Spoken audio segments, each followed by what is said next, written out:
Anyone who's known me for more than 5 minutes knows that I am a mom to many. I have 6 of my own and a handful of others that call me mom too.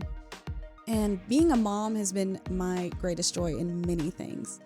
So I wanted to take a few minutes today and give you guys some motherly advice related to your finance. Motherly advice is something that was a big part of my life. I was blessed to have 2 fantastic moms and a lot of other mentors who have just poured into me over the years. And so if you haven't had that, and maybe if you're like my family where that advice was great but wasn't really financial advice, we're going to draw some parallels today. So just be patient with me, because just like all motherly advice, it may sound a little off, but stick with me. It's going to be good. Before we even get into that, though, one of my favorite pieces of motherly advice is normal is just a setting on the dryer. A lot of times I feel like we in general are struggling to figure out where we fit in the environment around us. So remember that what you want and what you're expected to do or what your purpose is in this world is not measured by anybody else. So let's just start there. But while we're going through this, you can also take a minute to feel sorry for my children, because they will tell you that I give advice all the time. And I always am looking for a good analogy. So we could be literally at tropical smoothie, and I see a car drive by and I go, well, life's kind of like that car, and then go from there.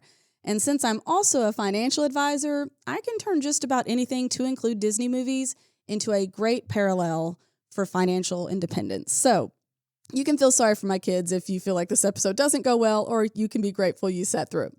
You tell me at the end.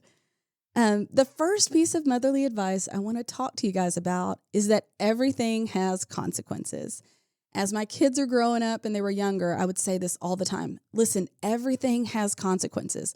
Some of those consequences good, some of those consequences bad. And even outside of the financial part of your lives, this rings true. If you make good choices for, say, your diet, then you're going to have a healthier body than if you make poor choices. And if you make good choices in your career, you're going to have a more successful career than if you make poor choices. So this applies to everything. But I think sometimes we forget that those things add up. So let's talk about that. When it comes to your finance, for instance, daily decisions really do add up. We've talked about this before on Talking Sense, and we've talked about how mindless spending habits occur, right? You make a mindless spending habit, which can be anything from buying things on Amazon, not like I've ever done it, without really thinking through whether you needed it, or it could be getting into debt deeper than you can afford, which maybe or maybe not I've also done if you've ever paid attention to the car that I bought in college. But it's really easy to do because it's so simple.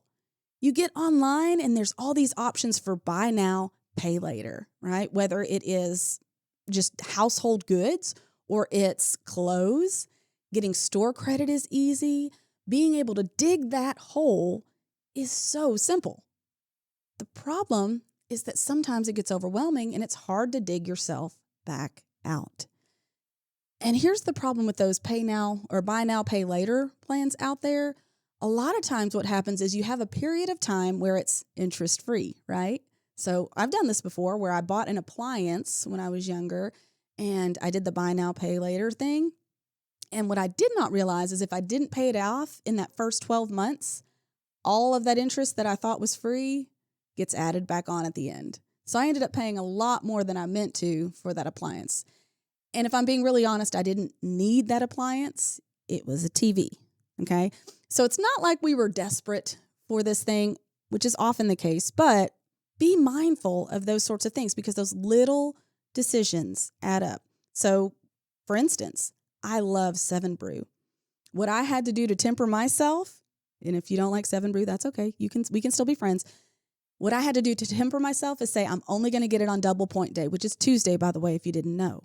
So it keeps me from overdoing it on a regular basis, okay? Little things you can do to create boundaries for yourself will add up. Let's talk about some positive habits that also, over time, add up. Making a habit of savings is huge. Every client I've had come in that is financially independent made savings a priority. It's that simple. I know it feels like it's so unattainable sometimes, but creating that margin by staying under budget gives you breathing room so that you can work on other things too. Planning ahead for purchases. It's going to help you avoid debt. It's going to keep you from getting in a pickle if something goes bad, like if your AC breaks in your house, you're not struggling to figure out how you're going to replace it. You've got savings. Another thing is keeping an emergency savings funded enough. Sometimes I think maybe we don't realize how much we might need in savings. The way I always put it is if all the wheels fall off at once, quite literally, if all the wheels fall off your car, okay, you're going to need to put a lot more than just $500 towards that. So think through the deductible on your health insurance, the deductible on your car insurance, the deductible on your homeowner's policy, and try to keep enough in there that you've got all of those covered if everything went wrong at the same time. And if that feels like it's way too much to even strive for, start with something. Start with what you can afford and auto anything you can. So for instance, if you're like me and you're on direct deposit, you can have usually that money broken up among accounts. So take a small amount that you can afford, even if it's $20 a pay period, and start adding that through your direct deposit straight into savings to help yourself out. Daily decisions out of alignment with your values are just going to stress you out anyway. So take some time to think through that. And remember that positive progress breeds more positive progress. If you're like me, right? So let's back up to fitness because, I don't get as uncomfortable talking about fitness as I do finance sometimes. If I start working out consistently in just a few short weeks, I'm going to actually find that it's easier to get up and go do that workout because that habit is built. It's the same with your finances. If you get in the habit on a small thing, then you'll be able to add more later without feeling like it's as big of a change. So are your daily decisions moving you closer to your goals? If they're not, then it's time to remember that every choice has consequences and start changing those. Next, another one my mom used to say, it all comes out in the wash. If I started to get stressed about a stain because, I was accident prone as a kid, I may or may not have ruined a few outfits. My mom would always remind me, it'll all come out in the wash. And if it doesn't, it wasn't meant to be.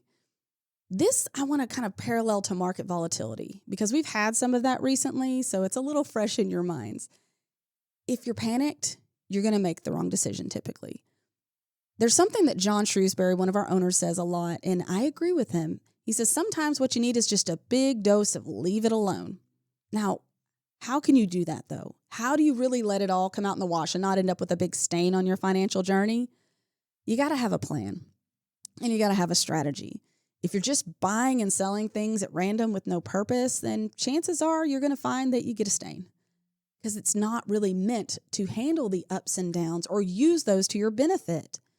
But a plan and a strategy that's meant for that will be able to weather through all of that.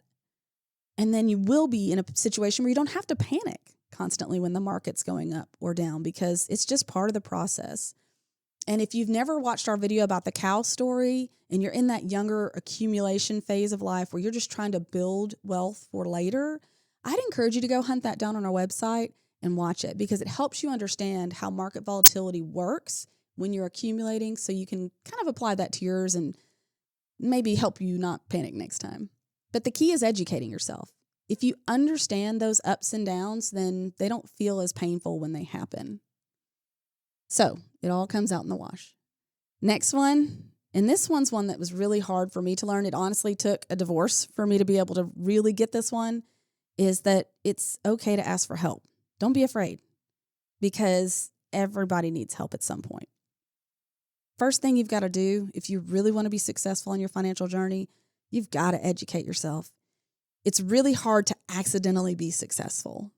I have to own that I have never once in my entire life accidentally found success. So if you've done it, awesome, great.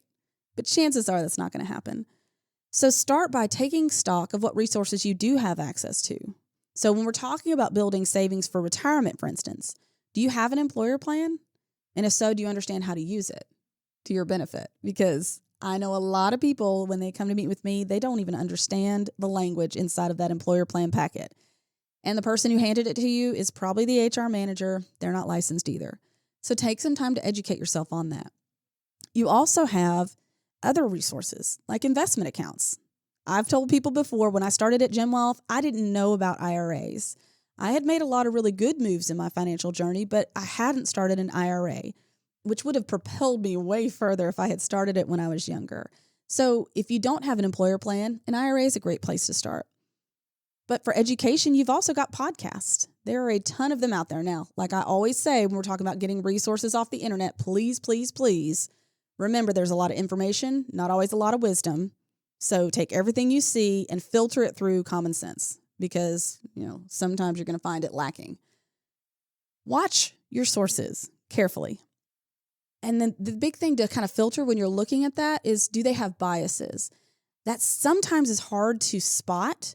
One thing to check would be get on Broker Check and look the person up. If they're not on there, they're not licensed. So they're not necessarily speaking from an educated perspective.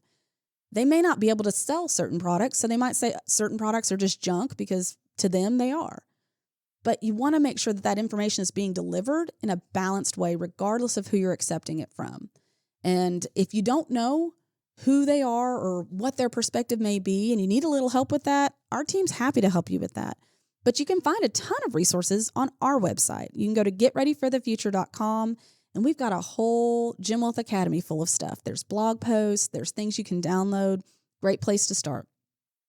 And then the last thing to filter it through is, does it apply to your specific situation? Just like we talked about before, there's no, normal's just a setting on the dryer, right? There's no cookie cutter, one way to wealth solution out there. I'm not hiding some magic solution or product from my clients or from you. It doesn't exist. The key is to have a strategy that fits your unique goals, your unique situation, and your unique purpose. None of that's going to be found truly online.